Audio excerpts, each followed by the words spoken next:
دنیاوی تعلیم کے ساتھ دینی تعلیم کا حصول ہر مومن مرد و عورت پر فرض ہے۔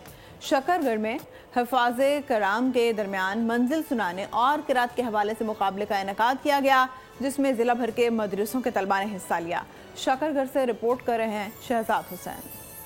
قرآن میں اللہ نے فرمایا، تم میں سے بہتر وہ ہے جو قرآن سیکھے اور سکھائے۔ شکر گڑھ کے اقصی اسلامک سینٹر میں حفاظ کرام کے درمیان منزل سنانے اور تلاوت کے مقابلوں کا انعقاد کیا گیا۔ تحصیل بھر سے شرکت کرنے والے مدرسوں کے طلباء نے سینے میں محفوظ قرآن پاک سنا کر اساتذہ کی خوب داد وصول کی۔ بہت سے مدرسوں کے بچوں نے حصہ لیا ہے اور اس سے ہماری بہت حوصلہ افزائی ہوئی ہے۔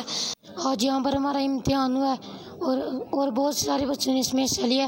ہر مسلمان کو چاہیے کہ وہ قرآن پاک کی تعلیم حاصل کرے، اسے یاد کرے۔ اس موقع پر علماء کرام کا کہنا تھا کہ دنیاوی تعلیم کے ساتھ دینی تعلیم ہماری دنیا و آخرت کے لیے بہت ضروری ہے۔ جہاں سائنسی علوم و دنیاوی علوم حاصل کرنے کی اہمیت اور افادیت ہے، وہاں آخرت کی زندگی کے لیے قرآن کی تعلیمات انتہائی مفید اور کارگر ہے۔ کیمرہ مین رانا عادل کے ساتھ شہزاد حسین، پول نیوز، شکر گڑھ۔ سبسکرائب کریں اور بیل دبائیں تاکہ کوئی خبر رہ نہ جائے۔